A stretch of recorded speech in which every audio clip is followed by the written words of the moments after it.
Hello everyone, and welcome to another brand new episode on my channel, Bohemian BookClub. Today, I'll be discussing the book, The 5 Elements of Effective Thinking, written by Edward Berger and Michael Starbird. Edward Berger is an American mathematician and President Emeritus of Southwestern University in Georgetown, Texas. Michael P. Starbird is a professor of mathematics and a University of Texas Distinguished Teaching Professor in the Department of Mathematics at the University of Texas at Austin. In The 5 Elements of Effective Thinking, the authors present practical and enjoyable methods to enhance your creativity and thought process. The book offers practical techniques and clear action steps with real-life examples to enhance your problem-solving abilities. Use failures to move towards success.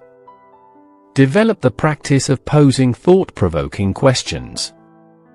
View ideas as an unceasing stream of thought. And embrace the truth that we can all change. The beneficial mindsets presented in the book are applicable to anyone. And it helps you achieve your goals with originality, perception, and efficiency. The book is for those wanting to achieve their full potential.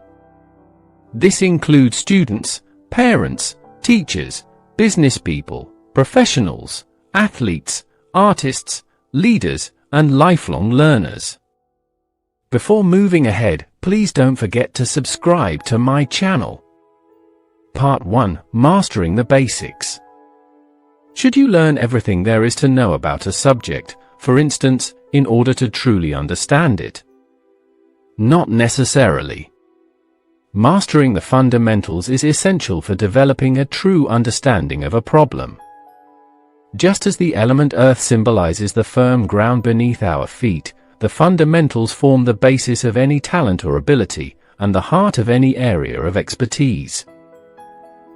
A person who aspires to become an expert will frequently try to simultaneously master a number of complex theories or facts, such as a student studying for a significant exam.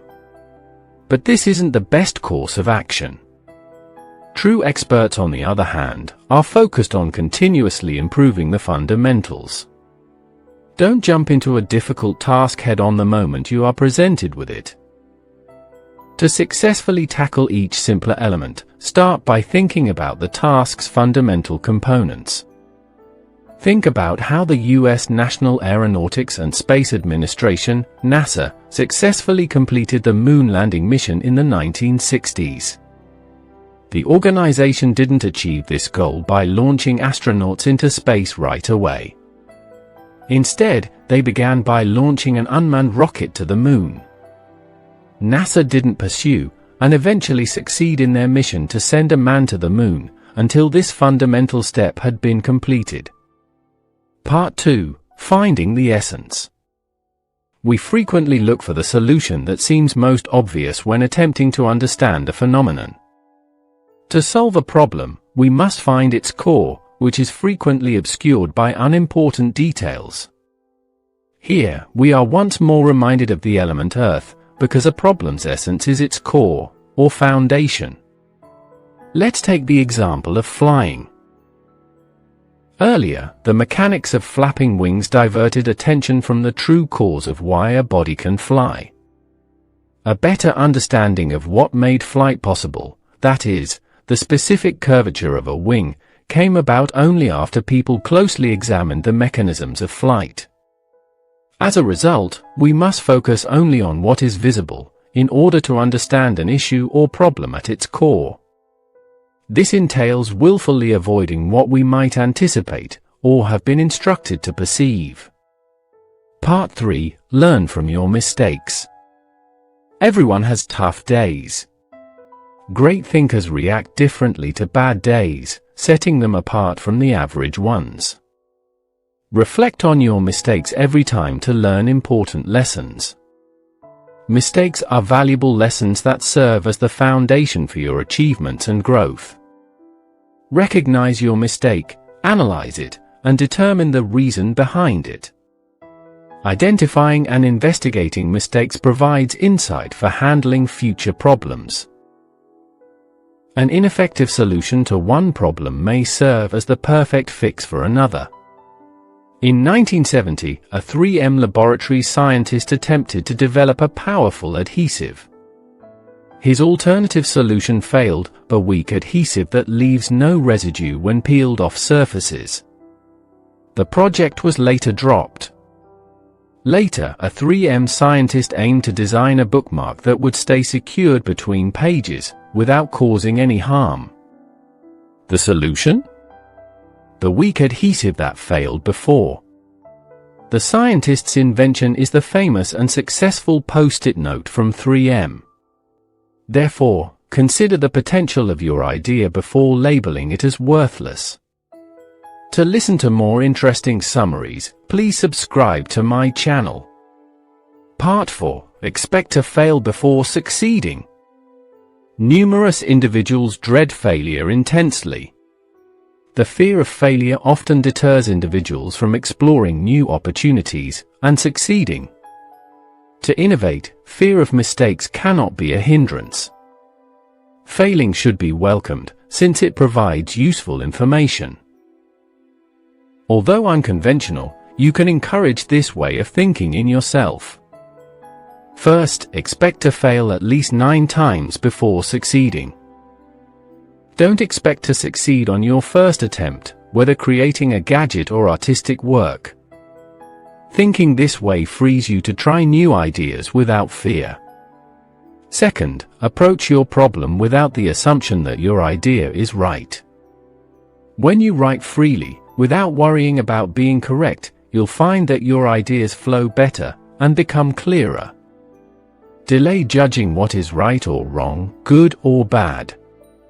Finally, intentionally amplify likely problems to cause errors and subsequently rectify them. Pushing ideas to the limit can expose underlying defects.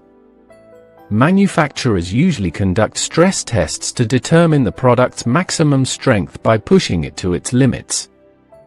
This way, they obtain valuable information on the product's strengths and weaknesses. Hence, don't let fear paralyze you when facing a challenge. Attempt, fail, repeat.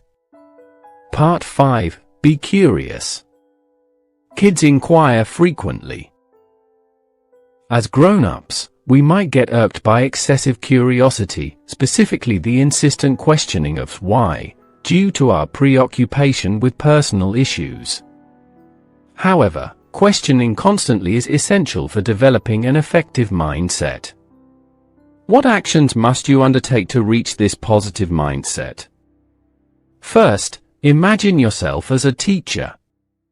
Teach the subject to someone else once you have understood it well.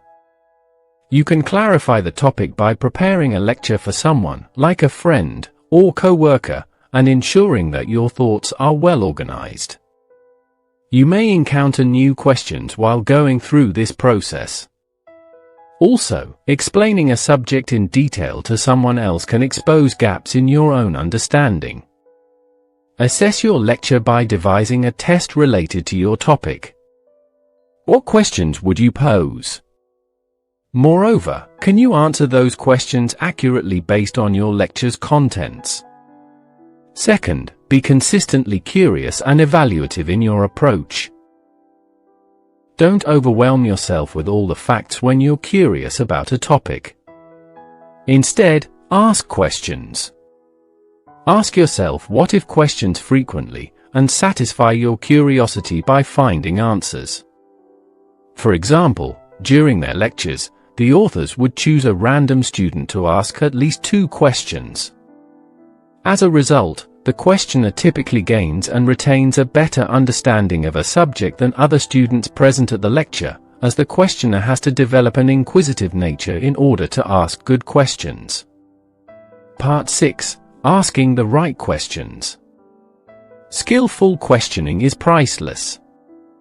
What makes a good question? Effective questions lead to new insight and solutions by engaging your mind. A question that is unclear or unproductive can hinder progress or decision-making. A general question such as, how to get better grades, won't provide a specific answer that can actually improve your grades. A good question is clear and focused. How to improve time management and understanding the subject deeply are crucial questions, whereas how to get better grades lacks the same depth. Also, questioning your own questions is important for asking the right ones. Recall the recent traffic jam you experienced. You may have experienced stress and come up with several solutions for the traffic issue, such as the addition of more lanes. The reason your solutions were ineffective was because your question is incorrect. To handle this situation, start with acknowledging the traffic you are currently caught in. Questioning the initial inquiry leads to formulating a superior question. For example, is there a way for me to utilize this time effectively, since I am likely to remain here? The ultimate question is more philosophical in nature: why am I doing this task? So, question your motives and goals before starting any project. Part 7. Learn from the past. Original ideas are variations of existing ones. Calculus, a branch of mathematics that changed the world, was independently formulated by Isaac Newton and Gottfried von Leibniz in the 17th century. However, calculus had been conceived by other mathematicians before. Newton acknowledged that he saw farther than others due to the support of those who came before him. Further ideas followed in succession. Leibniz's calculus theory was 6 pages, while current ones are 1,300 pages long. This shows that after the theory was proposed, subsequent mathematicians made their own minor additions. So, what lesson can we learn from this example about developing our own ideas? To develop new ideas, examine the ideas of the past. What was the process of idea development for historical philosophers? What were their thoughts at the time? After much trial and error, great ideas become apparent. Accepting this will help your thoughts flow and achieve your goals faster. To listen to more interesting summaries, please subscribe to my channel. Part 8. Continuing the flow of new ideas. New ideas beget new ideas. Don't halt your thinking process upon finding one solution for a problem. The best thinkers remain effective by constantly using new ideas for inspiration. For example, the light bulb solved the problem of illuminating dimly lit spaces. However, this one idea led to many other discoveries: electric heaters, television, and computers. Considering the light bulb as a starting point, instead of an end product, led to a plethora of new ideas and discoveries. Similarly, view each solution as a step towards new destinations in the forever-flowing river of ideas. All ideas naturally lead to further ideas, so the real question is how to find new ideas. Ask yourself, what's next, and take the first step to tackle your next challenge. Part 9. Embracing change. Be prepared to change your life if you're unsatisfied with the way things are going. Be open to change. Many view change as hard or complex. Instead, they believe in persisting on the current route, hoping for improvement. But this isn't true. To better your life, making changes is essential. Your only requirement is being open to change. You must make mistakes intentionally to generate better ideas, although it may not be easy to do so. Just do it, without worrying about risks. Also, you need to do this repeatedly. To change and evolve constantly is necessary for transforming yourself. Addressing a single area of improvement requires time. Addressing the next area will also be time-consuming. Once you think you've covered all areas of improvement, restart the first area, and continue the process. Conclusion.